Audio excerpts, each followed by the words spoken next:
I have Connor with me here today in the kitchen to help me make this party favorite.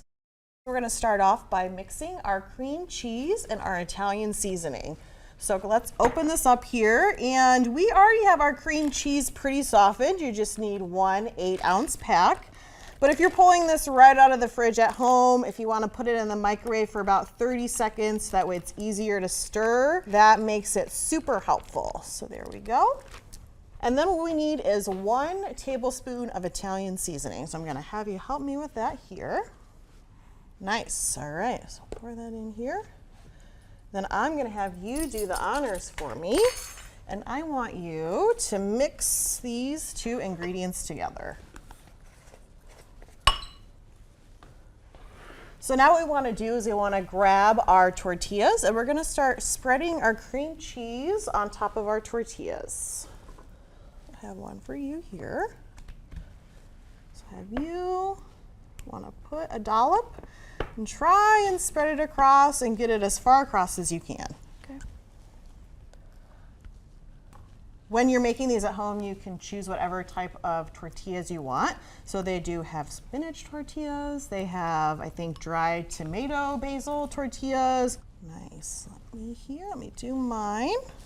So Connor, what were you telling me earlier is your favorite subject in school? Math. Math! Oh my gosh, could you believe it? So the next thing we're going to do is we're going to cut our toppings. So we're going to start with a small to medium tomato. So I'm going to have, how do you feel about cutting a tomato? Tomatoes are not easy to cut. They can be kind of finicky in the kitchen. Do you want to give it a try? Yes. Okay.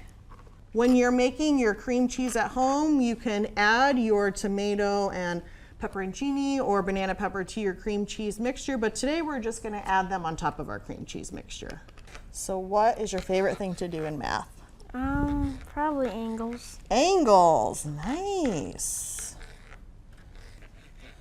So now that we've got our tomatoes chopped up, what we're going to do is we're going to start putting them on top of one of our tortillas here. So you want to just put maybe about half of them on top of that one for me and spread it across the top there. Good job.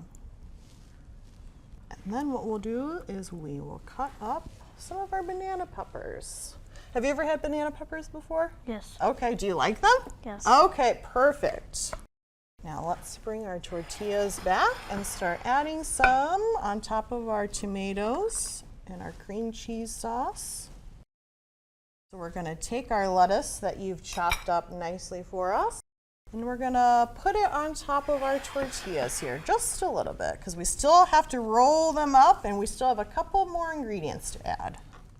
So next in line to add to our tortillas are our meat slices. So we can choose whatever meat that you like. We are gonna be doing salami, ham, and pepperoni, as well as some cheese. So what we wanna do is we first wanna start layering some cheese across the tortilla. So let's just start putting some around ours, and it doesn't have to be in a line. It can kind of just be all around the circle. Good job. We'll do one more each. How about that? Okay.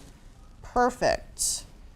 Next, what we're going to do is we're going to add salami slices. So we can do just like we did with the cheese, and we'll just start layering it around our tortilla.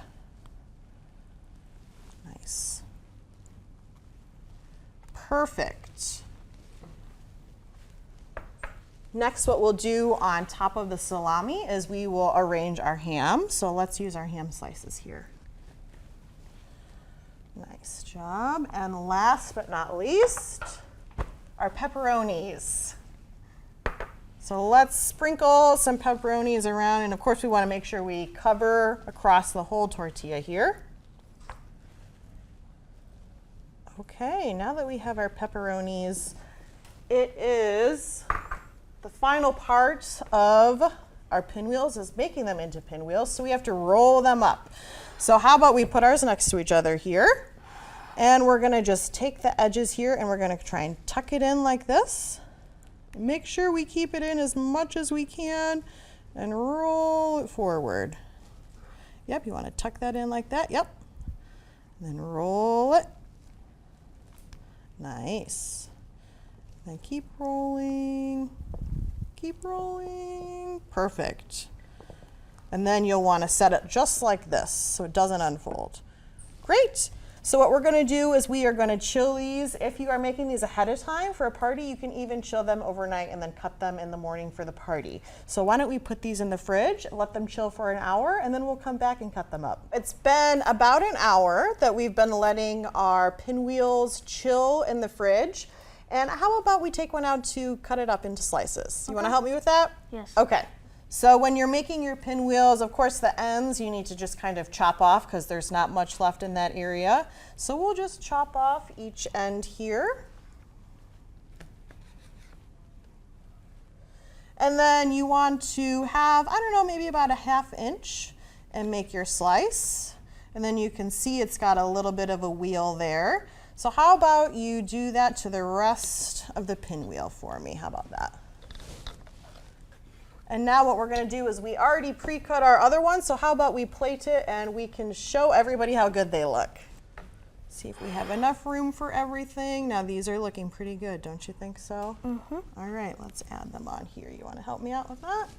See where we can fit them on here? Okay, I think those look pretty good. Don't you think so too, Connor? Yes. Great. I think we did a wonderful job today in the kitchen making these pinwheels, and they look absolutely delicious. So thank you so much, Connor, for joining me and helping me out today.